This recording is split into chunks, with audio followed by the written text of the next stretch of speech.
Hello everyone, good morning to all of you. मैं अरुण कुमार गिरी एडुटेक विराट में आप सभी का हार्दिक स्वागत करता हूं। आज मैं फिजिक्स का अंतरिक्ष प्रौद्योगिकी चैप्टर लेकर आया हूं, जिसमें अंतरिक्ष के बारे में डिटेल अध्ययन किया गया है। जितने भी सारे कम्पिटिटिव एग्ज़ाम होते हैं, सारे के सारे एग्ज़ाम में इन्हीं के अंडर से क्वेश्चन आते हैं, क्योंकि जो भी क्वेश्चन दिया गया है वो सारे एग्ज़ाम का निचोड़ दिया गया है। आप कोई भी एग्ज़ाम की तैयारी करते हो, जैसे रेलवे, एसएससी, बैंक या कोई भी पीसीएस एग्ज़ाम की तैयारी करते हो, सारे के सारे एग्ज़ाम में इससे कहीं अलग से क्वेश्चन नहीं आता है। सारे के सारे इसी से क्वेश्चन रहेंगे, ठीक है। आप लोग कभी भी वीडियो को शुरू से अंत तक देखने का प्रयास ज़रूर कीजिएगा, ठीक है। तो आइए शुरू करते हैं। फर्स्ट दिया गया है कि अंतरिक्ष में भेजा गया भारत का प्रथम उपग्रह का नाम क्या है। तो आर्यभट्ट है। क्या है? आर्यभट्ट, ठीक है। उसके बाद है भारत ने अंतरिक्ष युग में प्रवेश किया। कब प्रवेश किया? तो जिसमें भारत ने प्रथम उपग्रह आर्यभट्ट को प्रेक्षित किया था, उसी समय भारत एक अंतरिक्ष युग में पहुंच गया। यानी भारत को अंतरिक्ष में कोई भी प्रोजेक्शन करना, अंतरिक्ष में मिसाइल भेजना, अंतरिक्ष में सैटेलाइट भेजना शुरू हो गया, ठीक है। वहीं से भारत का अंतरिक्ष युग शुरू हो गया। कहाँ से शुरू हुआ? तो आर्यभट्ट के प्रेक्षण से। आर्यभट्ट हमारे इंडिया का प्रथम उपग्रह है, जिसके प्रेक्षण से इंडिया का अंतरिक्ष युग प्रारंभ हो गया, ठीक है। उसके बाद है कि आर्यभट्ट का प्रेक्षण किया गया था। कब किया गया था? तो 19 अप्रैल 1975 को किया गया था, ठीक है ना। उसके बाद है इनसैट 3C को प्रेक्षित किया गया। कहाँ से किया गया? तो कोरू से किया गया। ये भी एक प्रकार का सैटेलाइट है, ठीक है। यहाँ पे है, नीचे में है सुमिलित करना है, और ठीक है। एक कॉस्मिक बैकग्राउंड क्या है? तो उपग्रह कार्यक्रम एक्सप्लोरर है, ठीक है।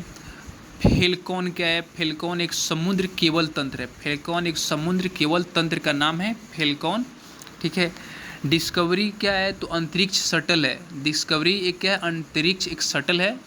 अटलांटिस क्या है? अटलांटिस अंतरिक्ष शटल है। यानी डिस्कवरी, अटलांटिस, ये दोनों क्या है? अंतरिक्ष शटल है, ठीक है ना। एग्जाम में जैसे क्वेश्चन पूछ सकता है कि निम्नलिखित में कौन से अंतरिक्ष शटल का नाम है, तो इस तरह का ऑप्शन रहेगा, तो हमें याद रहेगा, तो हम क्या करेंगे? उसे सही करेंगे, ठीक है। चलिए, उसके बाद है कि क्यूरोसिटी रोवर किससे संबंधित है? तो यूएसए का एक मंगल ग्रह अन्वेषी अंतरिक्ष यान है। याद रखेंगे, जो संयुक्त राज्य अमेरिका है, उसका एक मंगल ग्रह अन्वेषी अंतरिक्ष यान है।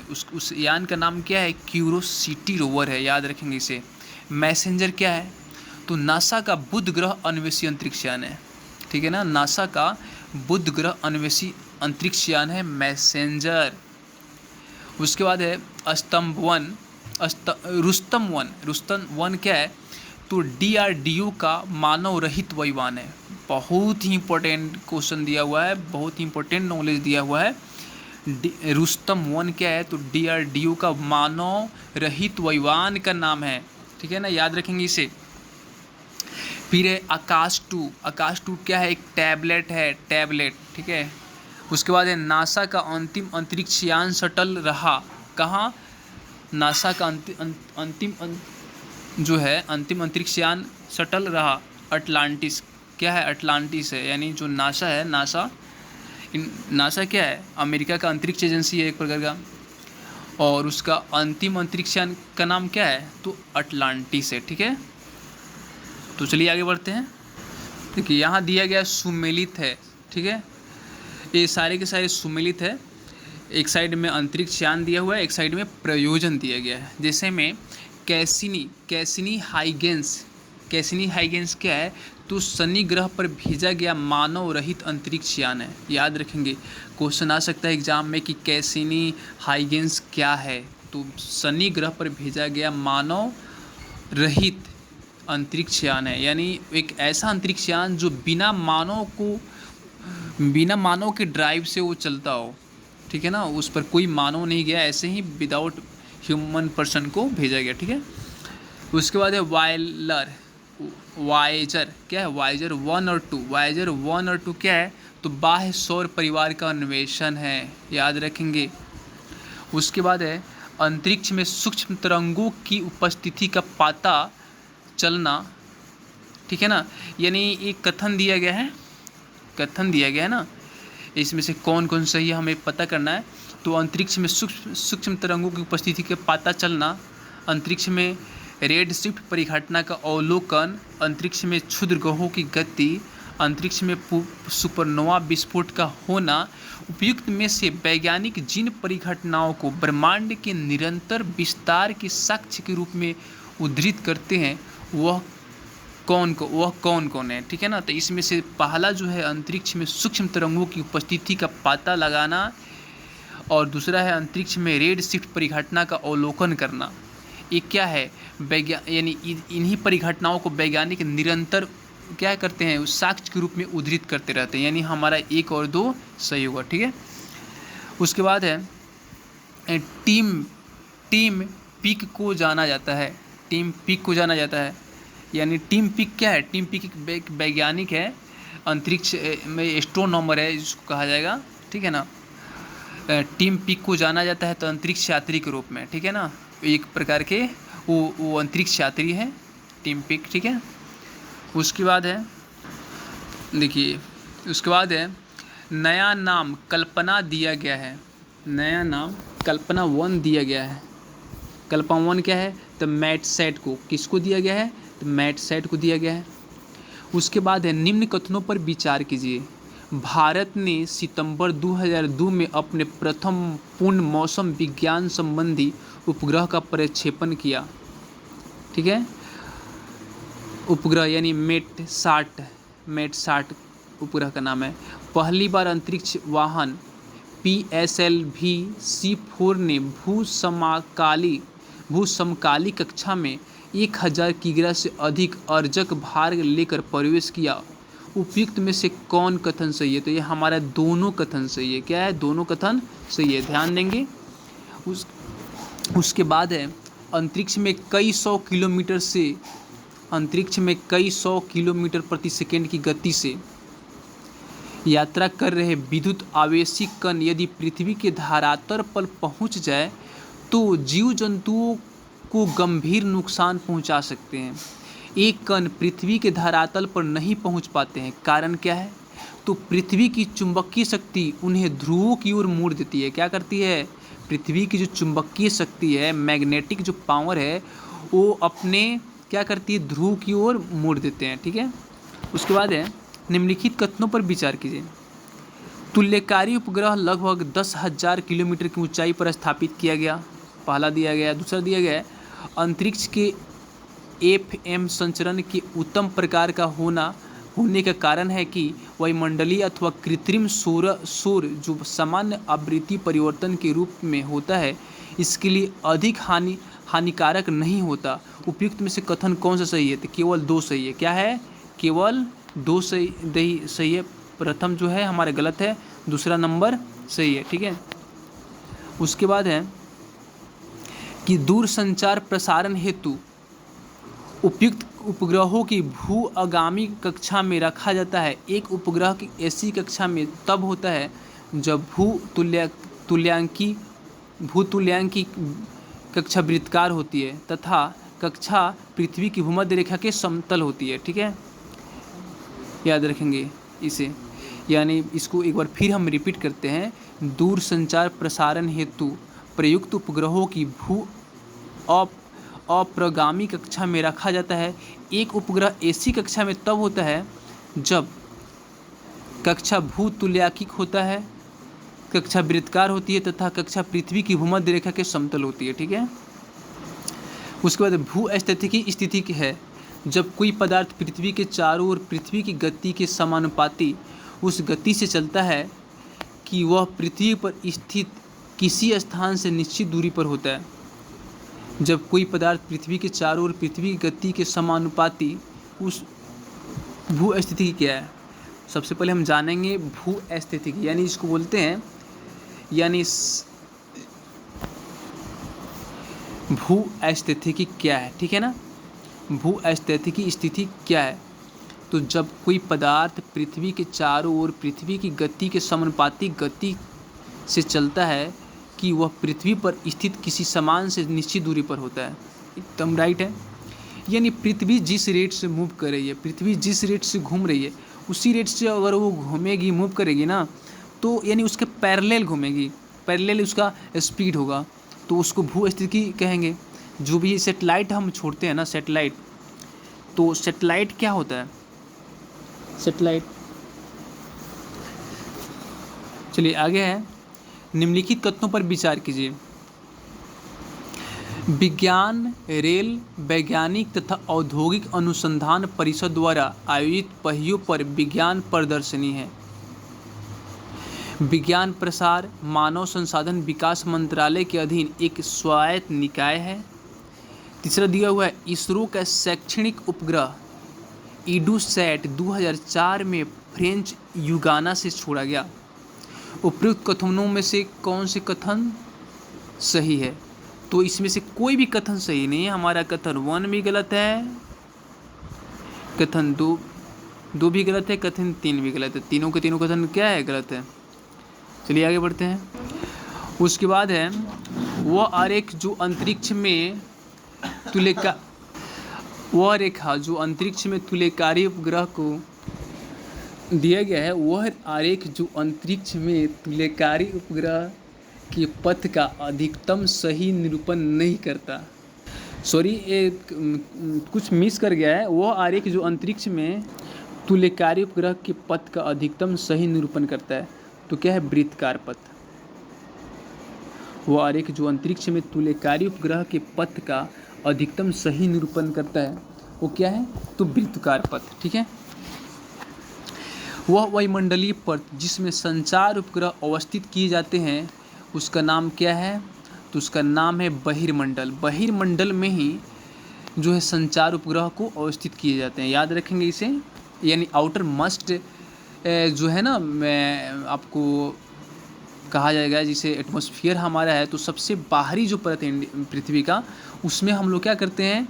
तो संचार उपग्रह को अवस्थित करते हैं, भेजते हैं। ठीक है ना। उसको बहिर्मंडल के भी नाम से जानते हैं। इंग्लिश में इसको बोलते हैं एक्जियोस्फीयर। ठीक है। एक भू स्थिर उपग्रह का काल होता है तो 24 घंटे का होता है। नासा अमेरिकी अंतरिक्ष अभिकरण ने केपलर नामक दूरबीन का परिवर्तन किया पृथ्वी तुल्य ग्रहों को जानने के लिए। किसके लिए? तो पृथ्वी तुल्य ग्रहों को जानने के लिए। देखिए, इसे अच्छा से हम समझेंगे। नासा अमेरिकी अंतरिक्ष अभिकरण ने केपलर नामक दूरबीन का परिवर्तन किया। क्यों किया? क्योंकि वो चाहता था कि पृथ्वी के तुल्य कोई ग्रह है, उनका नेचर पता कर चले। जैसे पृथ्वी के समान कोई ग्रह है कि नहीं, क्या पृथ्वी पर ऑक्सीजन है तो उस पर भी ऑक्सीजन है कि नहीं, पृथ्वी पर जीवन है तो उस पर भी जीवन है कि नहीं, या जीवन संभव हो सकता है कि नहीं। इस सारी समस्याओं को जानने के लिए, सारी बातों को जानने के लिए उन्होंने एक केपलर नामक दूरबीन का परिवर्तन किया। ठीक है। उसके बाद है, भारत द्वारा प्रमोचित खगोलीय वेधशाला एस्ट्रोसैट के संदर्भ में निम्नलिखित कथनों में सही कथन है। तो पहला दिया हुआ है, यूएसए और रूस के अलावा केवल भारत एकमात्र ऐसा देश है जिसने अंतरिक्ष में उसी प्रकार की वेधशाला प्रमोचित की है। उसके बाद है, एस्ट्रोसैट 2000 किलोग्राम का एक उपग्रह है जो पृथ्वी की सतह के ऊपर 1650 किलोमीटर पर एक कक्षा में स्थापित है। देखिए, अगर ये दोनों कथन दिया गया ना, दोनों में कोई सही नहीं है, ना तो एक सही है और ना ही दो सही है। ठीक है ना। दोनों के दोनों क्या है? गलत है। उसके बाद है, जब इनसैट 3B लॉन्च किया गया था, उस समय इसरो के अध्यक्ष थे। कौन थे? तो के कस्तूरीरंगन। याद रखेंगे, जब इनसैट 3B लॉन्च किया गया था, उस समय इंडियन स्पेस रिसर्च ऑर्गेनाइजेशन यानी इसरो के अध्यक्ष कौन थे? तो के कस्तूरीरंगन थे। ठीक है। इसे याद रखेंगे। काफ़ी VVI क्वेश्चन दिया गया है, एग्जाम की दृष्टि से काफ़ी महत्वपूर्ण है। ठीक है। फिर आगे बढ़ते हैं। भारतीय अंतरिक्ष अनुसंधान संगठन के अध्यक्ष कौन है? डॉक्टर के सिवन है। कौन है? डॉक्टर के सिवन है। कथन है, भारत के टेलीकम्युनिकेशन को उपग्रह से जोड़ दिया गया। भारत के टेलीकम्युनिकेशन को उपग्रह से जोड़ दिया गया। कथन ए में दिया हुआ है। कथन आर है भारत स्टार वार की तैयारी कर रहा है। यानी कथन ए सही है परंतु आर गलत है। यानी हमारा कथन ए सही है, भारत के टेलीकम्युनिकेशन को उपग्रह से जोड़ दिया गया, एकदम राइट है। उसके बाद आर दिया है भारत स्टार वार की तैयारी कर रहा है, एक गलत है, हमारा आर गलत है, ठीक है ना। उसके बाद है भारतीय दूर संवेदन IRS उपग्रह का प्रयोग किया जाता है। तो फसल की उपज के आकलन में, भौम जल यानी ग्राउंड वाटर संसाधनों के स्थान निर्धारण में तथा खनिज के अन्वेषण में, इन सभी की यूज के लिए, इन सभी के लिए भारतीय दूर संवेदन IRS उपग्रहों का प्रयोग किया जाता है, ठीक है। उसके बाद है अंतरिक्ष प्रौद्योगिकी के क्षेत्र में भारत ने वर्ष 1994 की अवधि में अपनी इस क्षमता को परिदर्शित कर दिया है कि वह तुल्यकारी उपग्रह प्रक्षेपित कर सकता है, ठीक है। बहुत ही VVI है। उसके बाद है इसरो द्वारा 22 दिसंबर 2005 को सफलतापूर्वक परीक्षण किया गया। क्या किया गया? तो इनसैट 4A को प्रक्षेपण किया गया। एपोसिस, कैसिनी, सिपतजर तथा टेक्सार में से अंतरिक्ष यान है तो कैसिनी है। क्या है? कैसिनी है। उसके बाद है कथन दिया गया है, कथन ए और आर दिया गया है। अंतरिक्ष यान पृथ्वी पर उतरते समय कुछ क्षण के लिए भू स्टेशन से रेडियो संपर्क खो देता है, ठीक है। उसके बाद है कथन आर है, जब एक अंतरिक्ष यान पृथ्वी के वायुमंडल में प्रवेश करता है तो यान की सतह का ताप बढ़ जाता है, जिससे उसके चारों ओर वायु आयनित हो जाती है। अब देखिए, यानी कथन ए और आर दोनों सही है और आर एक की सही व्याख्या है। बहुत इंपॉर्टेंट में जो है नॉलेज दिया गया है कि अंतरिक्ष यान जब पृथ्वी पर उतरते हैं तो कुछ क्षण के लिए भू स्टेशन से रेडियो संपर्क खो देते हैं, एकदम राइट है। और जब अंतरिक्ष यान पृथ्वी के वायुमंडल में प्रवेश करता है तो यान की सतह का ताप बढ़ जाता है, जिससे उसके चारों ओर वायु क्या हो जाती है? आयनित हो जाती है। यानी हमारे कथन ए और आर दोनों सही है। एग्जाम में इस तरह के अगर क्वेश्चन पूछते हैं तो हम क्या करेंगे? दोनों सही है मारेंगे, ठीक है। अब देखिए यहाँ पे दिया हुआ है, कुछ दिया हुआ है, नेम दिया हुआ है, इसे एप्पल दिया हुआ है, IGMD दिया हुआ है, STEP स्टेप दिया हुआ है और साइट दिया हुआ है। उपयुक्त भारतीय अंतरिक्ष प्रोग्राम का सही कालानुक्रम क्या है? तो DADCAB है। यानी पहला साइट है, उसके बाद स्टेप है, तीसरा आपका एप्पल है और चौथा IGMD है। ये क्या है? तो भारतीय अंतरिक्ष प्रोग्रामों का सही कालानुक्रम है, याद रखेंगे। पहला कौन सा आया? तो पहला साइट आया, दूसरा क्या आया? तो दूसरा स्टेप आया, तीसरा क्या आया? तो तीसरा एप्पल आया और चौथा क्या आया? तो IGMD आया। इसको हम याद रखेंगे, क्रम बाय याद रखेंगे, क्योंकि हमें पता होना चाहिए कि पहले कौन सा हुआ, एक सीरियल में पता होना चाहिए, तभी हम इसका सही आंसर मार पाएंगे, ठीक है। तो और आगे बढ़ते हैं। एप्पल उपग्रह को प्रक्षेपित किया गया था। एप्पल उपग्रह को कहाँ से प्रक्षेपित किया गया? तो कोरू से किया गया। तो कोरू कहाँ है? तो फ्रेंच गुआना है। क्या है? फ्रेंच गुआना में कोरू जगह है जहाँ से एप्पल उपग्रह को प्रक्षेपित किया गया है, ठीक है। उसके बाद है भारतीय संप्रेषण सैटेलाइट एप्पल छोड़ा गया। कब छोड़ा गया था? तो 19 जून 1981 को एप्पल छोड़ा गया था, ठीक है। 19 जून 1981 को भारतीय संप्रेषण सैटेलाइट को छोड़ा गया। उसका नाम क्या था? एप्पल था, ठीक है। भारत के इनसैट 1D का प्रक्षेपण किया गया था। कब किया गया था? तो 12 जून 1990 को। देखिए याद रखेंगे हम पहले कि एप्पल को 19 जून 1981 को, इनसैट 1D को 12 जून 1990 को और इनसैट 2A को 10 जुलाई 1992 को अंतरिक्ष में छोड़ा गया, ठीक है। उसके बाद दिया गया है कि इनसैट 4C जो हाल ही में अपने निर्धारित कक्षा में प्रस्थापित नहीं हो पाई, उसका भार क्या था? तो 2168 किलो था। यानी समझिए 2 कुंटल 2168, यानी समझिए कितना हेवी वजन है उसका। इनसैट 4C जो हाल ही में अपने निर्धारित कक्षा में प्रतिस्थापित नहीं हो पाई, उसका भार था 2168 किलो। देखिए इतना बड़ा, इतना वजनदार जो है अंतरिक्ष में किसी सैटेलाइट को भेज पाना बहुत ही मुश्किल हो जाता है। फेल भी कर गया, नहीं जा पाया। ठीक है, भारत का पहला संचार उपग्रह IRNSS-1A छोड़ा गया, यानी कहाँ से छोड़ा गया? तो श्रीहरिकोटा से छोड़ा गया। देखिए इम्पोर्टेंट नॉलेज है। भारत का पहला संचार उपग्रह का नाम क्या है? तो IRNSS-1A है। कहाँ से छोड़ा गया? तो श्रीहरिकोटा से छोड़ा गया। ये सब याद रखेंगे। उसके बाद कुछ और भी दिया हुआ है यहाँ पे, PSLV, ASLV, SLV, DSLV, ये सब क्या है? तो भारत ने कुछ दशकों में उपग्रह प्रक्षेपण यानों को बनाया।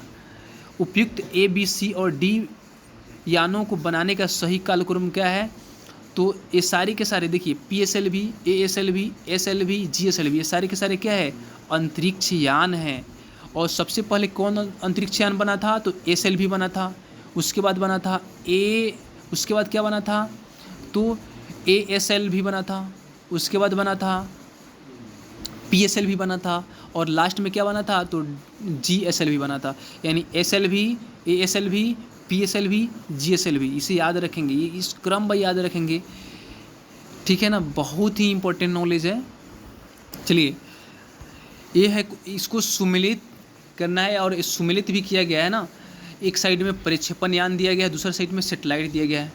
पहला पर देखिए उपग्रह प्रक्षेपण यान 3SLV-3 का नाम क्या है? तो एक सैटेलाइट है रोहिणी। क्या है? रोहिणी है। संवर्धित उपग्रह प्रक्षेपण यान ASLV, तो S किससे संबंधित है? तो SROSS C से संबंधित है। चंद्रयान-1 यानी ध्रुवीय उपग्रह प्रक्षेपण यान है। चंद्रयान-1 क्या है? तो ध्रुवीय उपग्रह प्रक्षेपण यान है, जिसको PSLV बोलते हैं। ठीक है ना। पोलर सैटेलाइट लॉन्च व्हीकल जिसको बोलते हैं, पोलर सैटेलाइट लॉन्च व्हीकल। ठीक है। उसके बाद भू समकालीन उपग्रह प्रक्षेपण कौन सा है? तो EDUSAT है। EDUSAT याद रखेंगे। GSLV। चलिए, यहाँ भी बहुत ही इंपॉर्टेंट फैक्ट दिया हुआ है।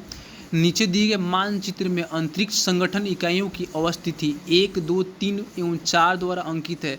1, 2, 3 तथा 4 क्रमशः स्थित है। देखिए एक नंबर पर जो दिया गया है वो क्या है? तो वहाँ पे IIRS है। 2 नंबर पर दिया गया वहाँ पे SSC है। 3 नंबर पे NRSA है और 4 नंबर पे ISRO है। ठीक है ना। ISRO कहाँ है? ISRO का फुल फॉर्म क्या है? तो इंडियन स्पेस रिसर्च ऑर्गेनाइजेशन है। अच्छा, ISRO की मास्टर कंट्रोल सुविधा हासन में है, जो कर्नाटक में स्थित है। याद रखेंगे, बहुत इंपॉर्टेंट नॉलेज है। उसके बाद है यहाँ पे एक जगह संस्था दिया गया है, उसके बाद उसका स्थान दिया गया है। जिस ISRO कहाँ है? तो बेंगलोर में है। IUC कहाँ है? तो पुणे में है। IUSC कहाँ है? तो नई दिल्ली में है। BSSC कहाँ है? तो VSSC तो तिरुवनंतपुरम में है। इसे याद रखेंगे। उसके बाद है सुमिलित है। अंतरिक्ष अनुप्रयोग केंद्र कहाँ है? अहमदाबाद में। अंतरिक्ष अनुप्रयोग केंद्र अहमदाबाद में है। राष्ट्रीय दूर संवेदन केंद्र हैदराबाद में है। भारतीय अंतरिक्ष अनुसंधान संगठन उपग्रह केंद्र बेंगलुरु में है। विक्रम साराभाई अंतरिक्ष केंद्र तिरुवनंतपुरम में है। ये सारे के सारे इंपॉर्टेंट नॉलेज है, इसे हम याद रखेंगे। ठीक है, तो चलिए आगे बढ़ते हैं। त्रिवेंद्रम अवस्थित विक्रम साराभाई अंतरिक्ष केंद्र मुख्यतः संबंधित है। तो किससे संबंधित है? तो रॉकेट छोड़ने के लिए प्रणोदकों के अनुसंधान से तथा उपग्रह प्रक्षेपण वाहनों के विकास से संबंधित है। याद रखेंगे। थोड़ा सा लंबा तो आंसर दिया गया है, बट नॉलेजियस आंसर है। ठीक है। उसके बाद है कथन दिया गया, 2 कथन दिया गया है।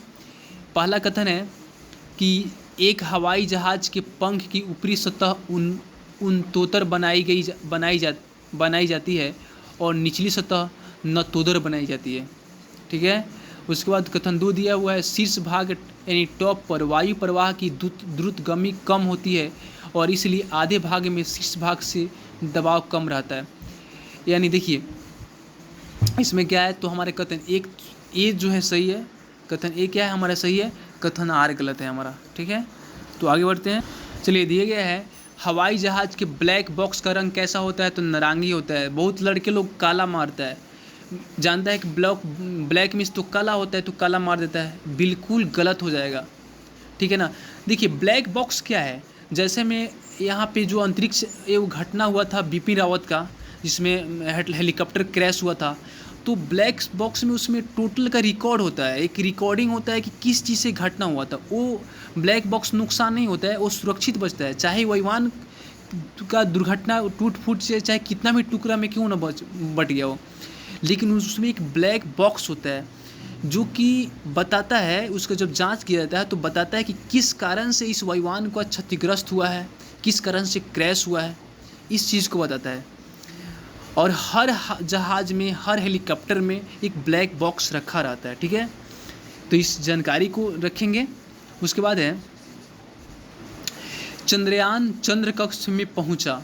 चंद्रयान चंद्र कक्ष में कब पहुंचा, तो 8 नवंबर 2008 को पहुंचा। याद रखेंगे, बहुत ही VVI क्वेश्चन है। जो चंद्रयान छोड़ा गया था चंद्र कक्ष में, वो कब छोड़ा गया था, तो 8 नवंबर 2008 को छोड़ा गया था।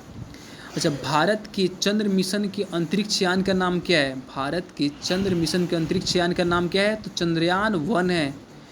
याद रखेंगे, चंद्रयान 1 का प्रक्षेपण किया गया था, कहाँ से, तो आंध्र प्रदेश से किया गया था।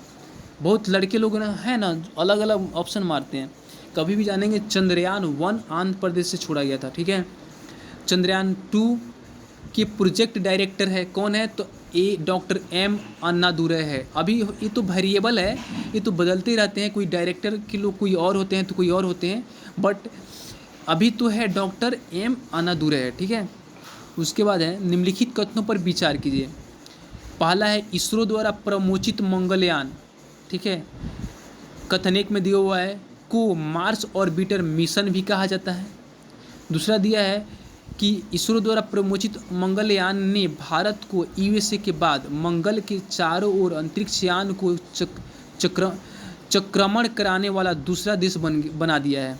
ठीक है, उसके बाद 3 नंबर में दिया गया है कि इसरो द्वारा प्रमोचित मंगलयान ने भारत को एकमात्र ऐसा देश बना दिया है जिसने अपने अंतरिक्ष यान को मंगल के चारों ओर चक्रमण कराने में पहली बार में ही सफलता प्राप्त कर ली। देखिए, अगर देखा जाए तो हमारा कथन 3 गलत है, सॉरी कथन आपका 2 गलत है। कथन क्या है, 2 गलत है, और कथन 1 और कथन 3 सही है। कथन 1 और कथन 3 क्या है, सही है। हमारा कथन 3 सही है और कथन 1 सही है। हमारा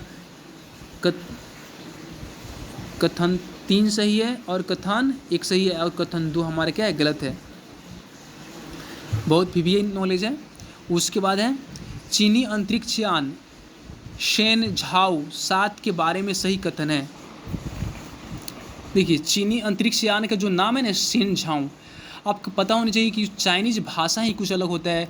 उसमें क्या होता है, तो झेंग झुंग, आपको बहुत तरह का मतलब कि अजीब सा नाम होता है। ठीक है ना, वो अपना अंतरिक्ष यान का भी नाम ऐसा रखा कि लगता है कि प्योर चीनी नाम है। ठीक है, तो ऐसे भी अगर सिर्फ अगर नाम भी हमें इस तरह का मिले तो हम पता चल जाएगा कि चाइना का ये अंतरिक्ष यान है। ठीक है, चीनी अंतरिक्ष यान शेन झाओ 7 के बारे में सही कथन है। अब कथन है इसको लॉन्च मार्च 2F नामक रॉकेट से किया गया था। यानी जो चीनी अंतरिक्ष यान शेन झाओ 7 है वो किससे लॉन्च किया गया था, तो मार्च 2F नामक रॉकेट से छोड़ा गया।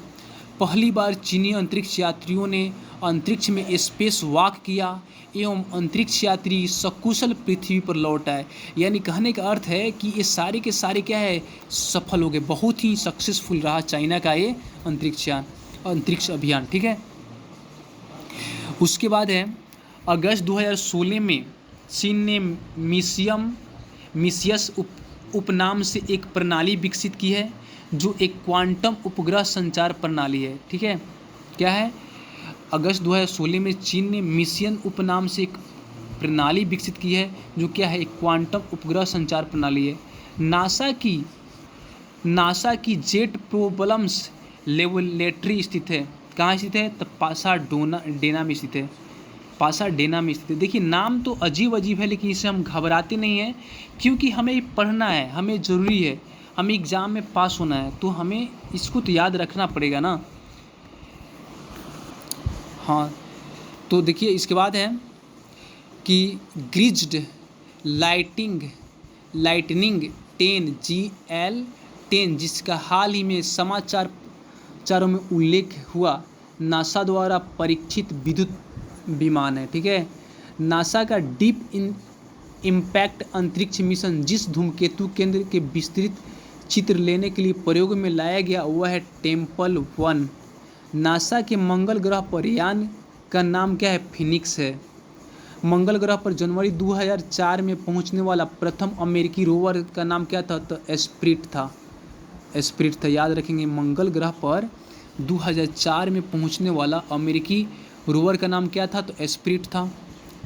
नासा के अनुसार मंगल ग्रह पर उपस्थित जीवन के अब तक पाए गए लक्षणों में सम्मिलित है क्या है? तो जल, जिप्सम और मीथेन। यानी नासा के अनुसार मंगल ग्रह पर क्या क्या, मंगल ग्रह पर जीवन की संभावना हो सकती है, क्योंकि मंगल ग्रह पर जल, जिप्सम और मीथेन पाया जाता है। यानी नासा का एक अनुमान है। ठीक है, मीथेन उपस्थित है वायुमंडल में बृहस्पति के। देखिए बृहस्पति जो है ना, बृहस्पति उपग्रह, उसके वायुमंडल में मीथेन गैस उपस्थित है। याद रखेंगे। अंतरिक्ष यान डिस्कवरी, जिसे 4 जुलाई 2006 को अंतरिक्ष में प्रक्षेपित किया गया, के ईंधन टैंक को भरा गया था तो द्रव हाइड्रोजन तथा द्रव ऑक्सीजन के मिश्रण से। ठीक है, चलिए यहाँ ध्यान देंगे। वह जानवर जो 3 नवंबर 1957 को अंतरिक्ष में भेजा गया था, उस जानवर का नाम क्या था? लाइका नामक कुतिया था। देखिए भारत ने जब अंतरिक्ष को जब सैटेलाइट को प्रेषित किया था, तो सबसे पहले उसको क्या किया? जब अंतरिक्ष पर में सैटेलाइट को जो भेजा, तो सबसे पहले उन्होंने क्या किया? तो उन्होंने लाइका नामक कुतिया को भेजा। इसलिए भेजा क्योंकि अगर इंसान जाता है, कोई वैज्ञानिक जाता है, तो क्या पता पहली बार एक्सपेरिमेंट है कहीं। ठीक है, तो ये जो है ना, कोई ठीक नहीं होता है कि मानते हैं वो अंतरिक्ष में अगर किसी को भेजा जाता है, और पहली बार हमने कोई भी मिसाइल का या कोई भी सैटेलाइट का हमने प्रक्षेपण करना शुरू किया, तो अगर डायरेक्ट हम किसी वैज्ञानिक को ही भेजते हैं जो रिसर्चर है, जो सैटेलाइट में हमेशा से जो वर्क कर रहे हैं सैटेलाइट के लिए, तो हो सकता है कि कहीं उनकी जान चली जाए। इसलिए जो पहले कुत्ता को, लाइका नामक कुत्ता को भेज कर देखा गया। ठीक है, और वो सफल रहा। ठीक है, उसके बाद है अंतरिक्ष खोज के लिए अपोलो 8 छोड़ा गया। अंतरिक्ष खोज के लिए अपोलो 8 कब छोड़ा गया? तो 21 नवंबर 1968 को छोड़ा गया। अंतरिक्ष के खोज के लिए अपोलो 8 21 दिसंबर 1968 को छोड़ा गया। ठीक है, चंद्र कक्षीय मिशन सेलिन 1 जापान का एक मिशन है। चंद्र कक्षीय मिशन सेलिन 1 है क्या है? जापान का एक मिशन है। जेट इंजन और रॉकेट के बारे में निम्नलिखित तथ्यों पर विचार कीजिए। जेट इंजन अपनी ऑक्सीजन पूर्ति के लिए परिवेश की वायु का प्रयोग करता है, अतः यह अंतरिक्ष में गति के लिए अनुपयुक्त है। ठीक है, दूसरा है कि रॉकेट अपनी ऑक्सीजन पूर्ति गैस के रूप में और ईंधन साथ ले जाता है। ठीक है, यानी रॉकेट अपनी ऑक्सीजन पूर्ति गैस के रूप में करता है और ईंधन साथ ले जाता है। ठीक है, उसके बाद ये दोनों कथन हमें देखना है कि कौन सा कथन सही है। तो हमारा कथन 1 सही है, क्योंकि जेट इंजन अपनी ऑक्सीजन पूर्ति के लिए परिवेश की वायु का प्रयोग करता है, अतः अंतरिक्ष में गति के लिए अनुपयुक्त है। क्योंकि देखिए आसपास के में तो ऑक्सीजन है नहीं, अंतरिक्ष में ऑक्सीजन उसको मिलेगा नहीं, तो वो एयर को कैसे इस्तेमाल करेगा? नहीं करेगा तो वो सफल भी नहीं होगा ना। इसीलिए जेट इंजन को जो है ना अंतरिक्ष के लिए अनुपयुक्त माना जाता है उसको। ठीक है, उसके बाद है समताप मंडल के निचले भाग में जेट विमान बहुत आसानी से और निर्विघ्नता के साथ उड़ सकते हैं। इसका उपयुक्त स्पष्टीकरण है। तो समताप मंडल के निचले भाग में बादल या जल वाष्प नहीं होते हैं। तथा समताप मंडल के निचले भाग में ऊर्ध्वाधर पवन नहीं होता है। ठीक है। जेट हवाई यान नीचे स्ट्रोफियर में बड़ी सरलता और आसानी से उड़ता है। इसकी निर्दिष्ट व्याख्या हो सकती है कि नीचे के स्ट्रोफियर में बादल और पानी की वाष्प नहीं होती है तथा नीचे के स्ट्रोफियर में लंब रूपी हवाएं नहीं होती है। ठीक है, याद रखेंगे। यानी इसको एक बार हम फिर रिपीट करते हैं। जेट हवाई यान नीचे के स्ट्रोफियर में बड़ी सरलता और आसानी से उड़ता है। इसकी निर्दिष्ट व्याख्या हो सकती है। एकदम सही है, क्योंकि जेट वायुयान को उड़ने के लिए वो क्या करती है, अपने आसपास के परिवेश का हवा का यूज करती है, तो वो जो है और आसानी से उड़ सकती है। ठीक है। अच्छा, क्या है, नीचे के स्ट्रोफियर में बादल और पानी की वाष्प नहीं होती है तथा नीचे के स्ट्रोफियर में लंबी रूपी हवाएं नहीं होती है। ठीक है, वर्टिकल हवाएं नहीं होती है। दिया हुआ है जेट इंजन कार्य करता है तो रैखिक संवेग संरक्षण के सिद्धांत पर। याद रखेंगे, जेट इंजन रैखिक संवेग संरक्षण के सिद्धांत पर कार्य करता है। सैटेलाइट होता है, सैटेलाइट क्या होता है, तो अधिक ऊंचाई पर समताप मंडल में स्थापित वायुपोत है। अधिक ऊंचाई पर समताप मंडल में स्थापित वायुपोत।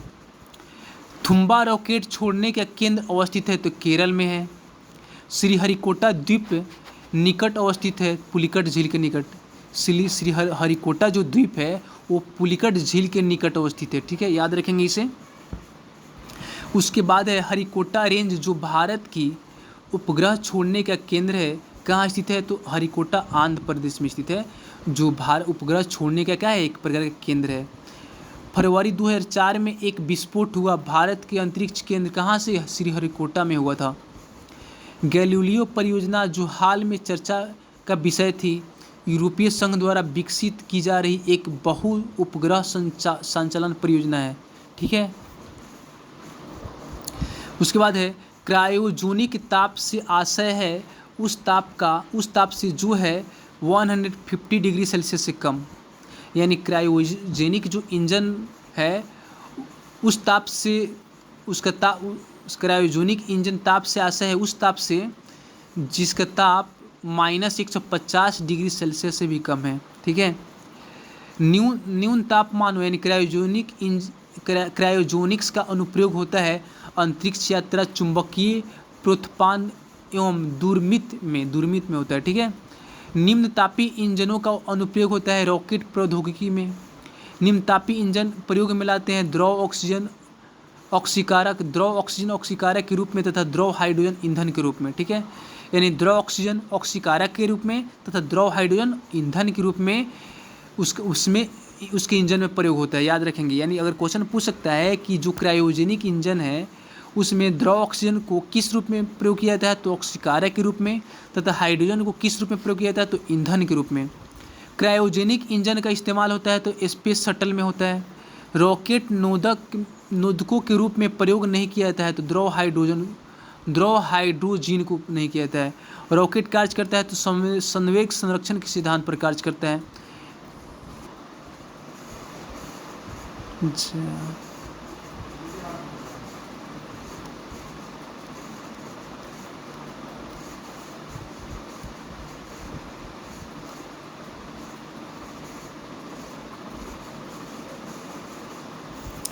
क्रायोजेनिक इंजन का इस्तेमाल होता है स्पेस शटल में।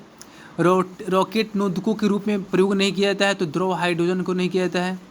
रॉकेट कार्य होता है संवेग संरक्षण के सिद्धांत पर होता है। निम्न कथन पर विचार कीजिए।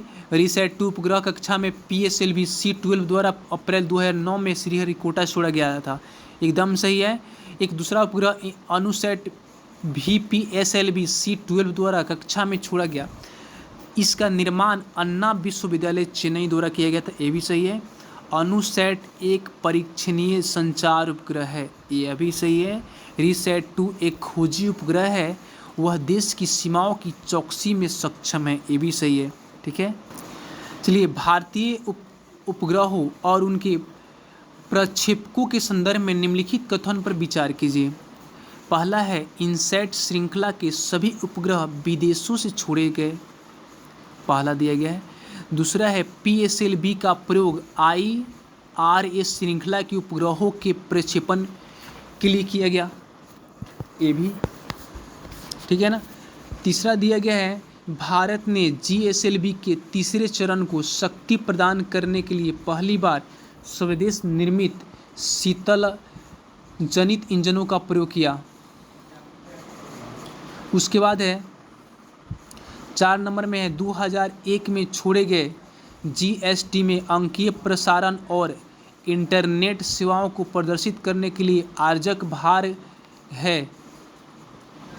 क्या इनमें से कौन कौन कथन सही है? तो कथन 2, 3 और 4 सही है, यानी कथन 2 सही है, कथन 3 सही है और कथन 4 सही है। हमारे कथन 1 क्या है? गलत है, ध्यान रखेंगे। उसके बाद दिया गया है SLV-3 RSDI IRSID तथा INSAT 2D में से अंतरिक्ष उपग्रह नहीं है, तो SLV-3 नहीं है। ठीक है, SLV-3 क्या है? ये हमारा अंतरिक्ष उपग्रह नहीं है। GSLV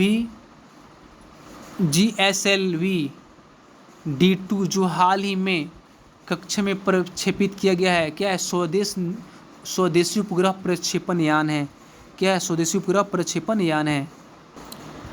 उसके बाद है कि शैक्षणिक सेवाओं के लिए उपग्रह एजुसैट अंतरिक्ष में भेजने में भारत पहला राष्ट्र हो गया है। यह उपग्रह प्रक्षेपित किया गया था, तो 20 सितंबर 2004 को प्रक्षेपित किया गया था। ठीक है, 20 सितंबर 2004 को प्रक्षेपित किया गया था।